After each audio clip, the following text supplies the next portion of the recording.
Bismillahirrahmanirrahim. Assalamualaikum warahmatullahi wabarakatuh. Perkenalkan, nama saya Riza Umami, NPM 21110101029. Saya dari Prodi Pendidikan Agama Islam, Fakultas Tarbiyah dan Keguruan. Tujuan saya membuat video ini guna untuk mengikuti ujian akhir semester ganjil mata kuliah Bahasa Indonesia yang diampu oleh Ibu Era Oktavia, MPD. Nah, pada video saya kali ini saya akan membahas 3 pembahasan pada pelajaran Bahasa Indonesia. Yang pertama adalah fungsi dan kedudukan Bahasa Indonesia. Kemudian, yang kedua itu adalah pilihan kata atau yang biasa disebut dengan diksi. Dan yang ketiga adalah kalimat efektif. Oke, mari kita lihat video saya pada kali ini. Jangan di-skip ya. Oke, pada pembahasan yang pertama ini saya akan membahas tentang kedudukan bahasa. Sebenarnya, bahasa itu mempunyai kedudukan apa sih? Oke, jadi bahasa itu mempunyai 2 kedudukan.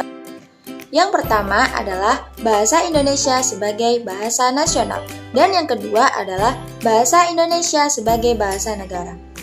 Nah, sebagai bahasa nasional, fungsi Indonesia itu diantaranya adalah untuk mempererat hubungan antara suku di Indonesia.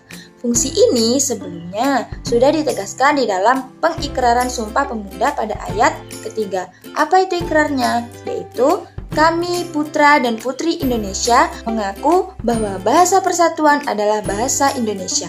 Nah, ikrar Sumpah Pemuda yang ketiga tersebut itu menegaskan bahwa kita para pemuda itu bertekad untuk memuliakan bahasa Indonesia, yaitu bahasa sebagai bahasa persatuan. Ini berarti pula bahwa bahasa Indonesia itu mempunyai kedudukan yang tinggi di antara bahasa-bahasa daerah yang lainnya yang ada di Indonesia. Dalam kedudukannya sebagai bahasa nasional, bahasa itu memiliki 4 fungsi. Fungsi yang pertama adalah sebagai lambang kebanggaan kebangsaan, kemudian yang kedua adalah sebagai lambang identitas nasional. Selanjutnya yang ketiga adalah sebagai alat pemersatu antar warga, antar suku dan antar budaya, dan yang terakhir yang keempat itu adalah sebagai alat pengembangan kebudayaan, ilmu pengetahuan dan teknologi. Selanjutnya, saya akan menjelaskan kenapa sih bahasa Indonesia itu memiliki fungsi sebagai lambang identitas nasional. Jadi, setiap negara itu pasti memiliki identitas tersendiri. Begitu juga dengan negara Indonesia. Negara Indonesia itu memiliki identitas tersendiri, yaitu dengan adanya bahasa Indonesia.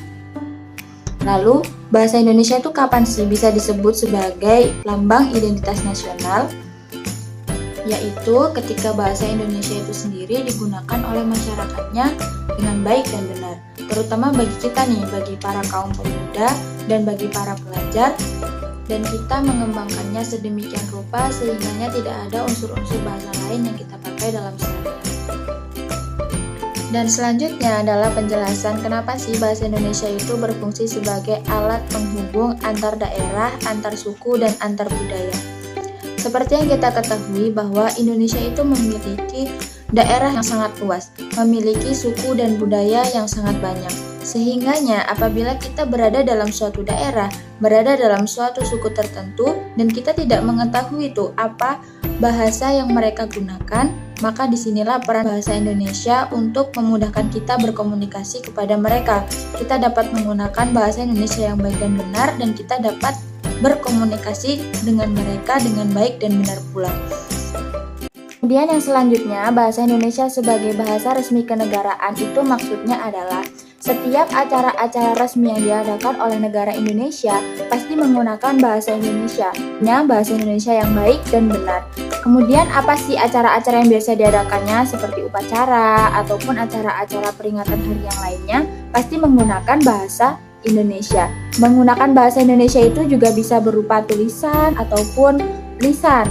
Berupa tulisan itu seperti apa? Biasanya contohnya adalah penggunaan dalam Undang-Undang Dasar 1945, kemudian undang-undang yang lainnya, juga surat-surat yang dikeluarkan kita itu pasti juga menggunakan bahasa Indonesia, dan tentunya agar peraturan-peraturan ataupun segala sesuatu yang dikeluarkan tersebut akan dimengerti oleh semua kalangan. Nah, sekarang kita akan memasuki pada materi yang kedua, yaitu tentang diksi atau pilihan kata. Jadi, diksi itu adalah pilihan kata di dalam sebuah tulisan yang digunakan untuk menggambarkan sebuah cerita ataupun memberi makna sesuai dengan apa yang penulis inginkan.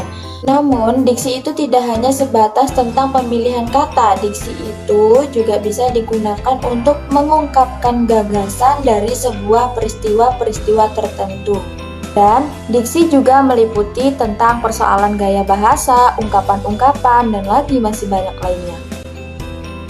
Sedangkan menurut Kamus Besar Bahasa Indonesia, diksi itu adalah sebuah kata yang tepat dan selaras dalam penggunaannya untuk mengungkapkan sebuah gagasan, sehingga penulis itu dapat mendapatkan efek tertentu yang diharapkan ketika orang-orang itu membaca karyanya. Dengan kata lain, diksi itu juga bisa diartikan bahwa pemilihan kata yang tepat untuk mengungkapkan suatu gagasan agar mendapatkan hasil yang tertentu. Karena itu, pemilihan diksi itu harus tepat dan lazim. Pemilihan diksi yang tidak tepat itu bisa menyebabkan perbedaan makna dan pesan penulis tidak akan bisa tersampaikan secara tersirat. Poin yang kedua merupakan fungsi diksi. Secara umum, diksi itu juga berfungsi untuk memperindah suatu kalimat, seperti diksi dalam suatu cerita. Diksi yang baik untuk menyampaikan cerita yang runtut itu adalah menjelaskan tokoh-tokohnya secara detail, mendeskripsikan latarnya, mendeskripsikan waktunya, mendeskripsikan tentang sikap dari tokohnya tersebut, dan lain sebagainya. Yang selanjutnya adalah beberapa fungsi tentang pemilihan diksi dalam penulisan karya sastra. Yang pertama adalah membantu pembaca untuk memahami pesan karya sastranya. Jadi, bagi seorang penulis, apabila dalam karya sastranya itu ia menggunakan diksi atau pemilihan kata yang benar, orang pembaca itu akan lebih mudah menangkap apa sih sebenarnya makna yang terkandung dari karya tulis yang kita tulis tersebut. Kemudian, fungsi diksi yang kedua itu adalah untuk komunikasi yang efektif. Kemudian yang ketiga sebagai bentuk ekspresi, dan yang terakhir yang keempat adalah sebagai hiburan. Oke, selanjutnya kita akan masuk pada bab jenis-jenis diksi. Jadi, secara umum diksi itu terbagi menjadi dua jenis. Yang pertama itu adalah berdasarkan maknanya, dan yang kedua adalah berdasarkan leksikal. Oke, yang pertama adalah diksi berdasarkan maknanya. Jadi, berdasarkan maknanya, diksi itu dibagi menjadi dua, yaitu makna denotatif dan makna konotatif. Yang pertama adalah makna denotatif. Makna denotatif itu apa sih? Makna denotatif itu adalah diksi yang mana maknanya itu adalah makna sebenarnya dari suatu kata atau kalimat. Dengan kata lain, denotatif itu adalah makna objektif tanpa membawa perasaan tertentu atau merupakan makna murni. Biasanya denotatif itu memiliki ciri-ciri. Yang pertama adalah kalimatnya itu adalah lugas, memiliki arti kalimat yang lugas. Yang kedua adalah merupakan hasil observasi dari panca indera, yaitu bisa dirasa oleh indera penglihatan, penciuman. Yang kedua adalah makna konotatif. Makna konotatif itu adalah makna yang bukan sebenarnya atau biasanya disebut dengan makna kiasan. Biasanya, diksi dengan makna konotatif ini dipengaruhi oleh nilai dan norma yang dipegang oleh suatu masyarakat tertentu. Yang kedua adalah diksi berdasarkan leksikal. Jenis diksi berdasarkan leksikal itu terbagi menjadi beberapa macam. Di antaranya ada sinonim, antonim, homonim, homograf, juga homofon, polisemi, hipernim, dan juga hiponim. Yang pertama adalah sinonim. Sinonim merupakan dua kata atau lebih yang memiliki persamaan makna. Penggunaan dari diksi sinonim ini bertujuan untuk membuat apa yang dituliskan menjadi lebih sesuai dengan ekspresi yang ingin diungkapkan.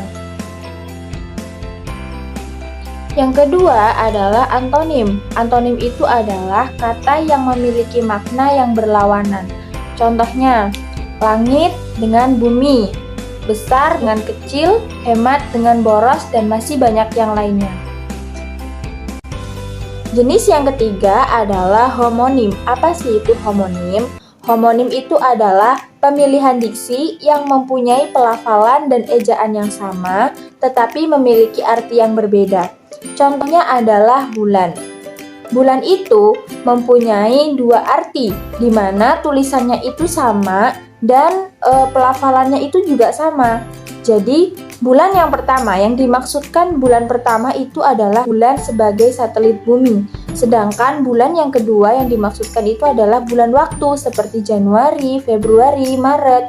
Maka itu adalah yang dimaksud dengan homonim, di mana tulisan dan pelafalannya sama namun memiliki arti yang berbeda. Yang keempat adalah homofon. Homofon itu adalah pemilihan diksi yang memiliki ejaan dan makna yang berbeda, akan tetapi pelafalannya sama. Apa contohnya? Contohnya adalah bank. Bank yang pertama bertuliskan BANK, di mana dia mengandung arti bahwa di sana itu terdapat tempat untuk penarikan ataupun peminjaman sebuah uang, di mana dia menggambarkan sebuah tempat. Sedangkan bank yang kedua memiliki tulisan BANG, yang dimana dia mempunyai arti abang ataupun kakak. Jadi homofon itu adalah suatu diksi atau pemilihan kata yang mempunyai ejaan yang sama, namun memiliki penulisan yang berbeda dan dengan arti yang berbeda pula. Kelima adalah homograf. Homograf itu adalah kata yang memiliki lafal dan arti yang berbeda, tetapi ejaannya sama. Contohnya seperti apa? Contohnya adalah seperti pada kalimat Karin itu menyukai tahu goreng, sedangkan Karin tidak tahu di mana penjual tahu tersebut. Jadi terdapat dalam kata tahu, dia memiliki penulisan yang sama dan juga memiliki ejaan yang sama, namun memiliki makna yang berbeda. Tahu yang pertama yang bertuliskan dengan tahu goreng itu menunjukkan bahwa tahu goreng itu adalah sebuah makanan, sedangkan pada tahu yang kedua menyatakan bahwa Karin tidak tahu, arti bahwa tahunya itu adalah pengetahuan dari si Karin tersebut. Yang keenam adalah polisemi. Jadi polisemi itu adalah diksi atau frasa kata yang memiliki lebih dari satu arti. Contohnya adalah bunga. Kata bunga itu memiliki arti yang banyak.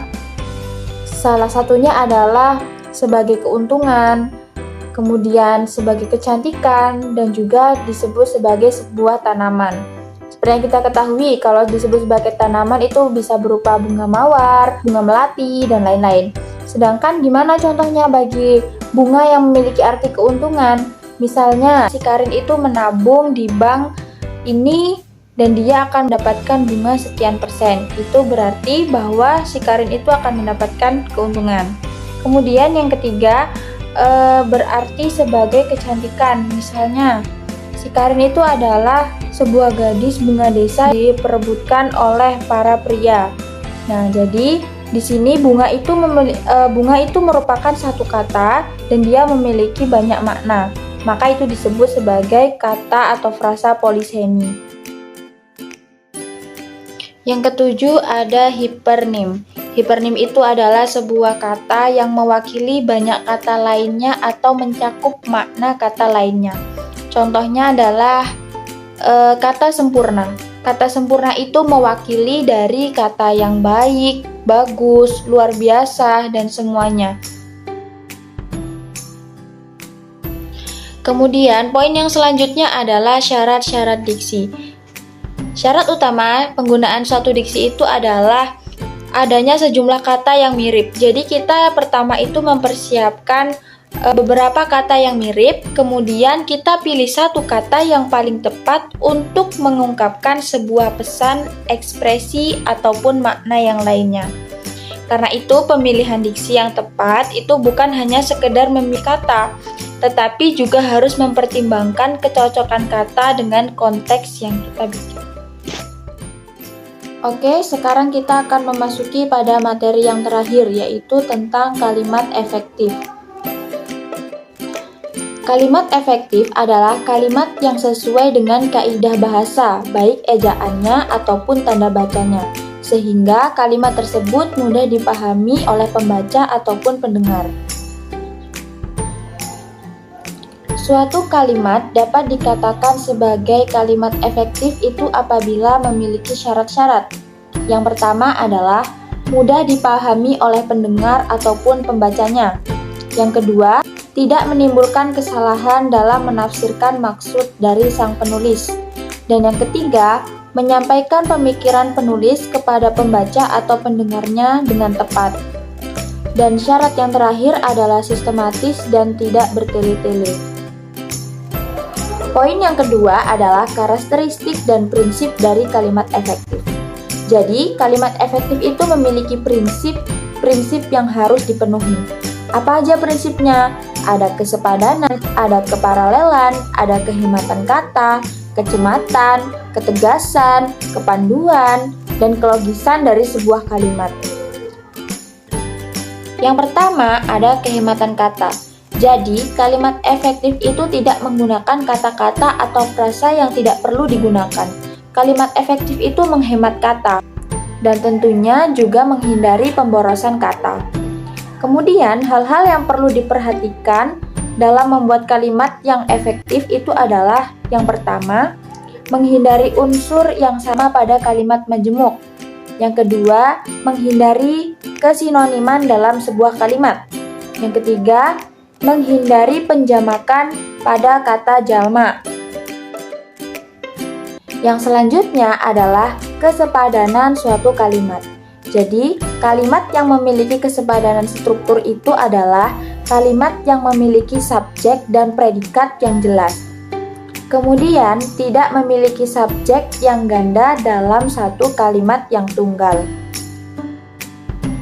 Yang selanjutnya adalah syarat-syarat dari kalimat efektif. Ada apa aja sih di sana? Yang pertama adalah kalimat tersebut harus sesuai dengan ejaan yang disempurnakan. Yang kedua, kalimat tersebut mempunyai subjek dan predikat. Yang ketiga, kalimat tersebut tidak bertele-tele. Dan yang keempat, kalimat tersebut tidak multitafsir. Jadi, kesimpulannya adalah sebuah kalimat itu dapat dikatakan sebagai kalimat efektif apabila memenuhi syarat. Apa aja syaratnya? Yaitu menggunakan kaidah sesuai dengan ejaan yang disempurnakan, mempunyai subjek dan mempunyai predikat, tidak bertele-tele, tidak ambigu, dan yang terakhir adalah tidak multitafsir. Baiklah, mungkin hanya ini video yang dapat saya tampilkan, dan mungkin hanya ini materi yang dapat saya sampaikan. Apabila banyak kesalahan, saya mengucapkan mohon maaf, dan kepada Allah saya ucapkan astagfirullahaladzim. Terima kasih yang telah menonton video saya, dan saya akhiri. Wassalamualaikum warahmatullahi wabarakatuh.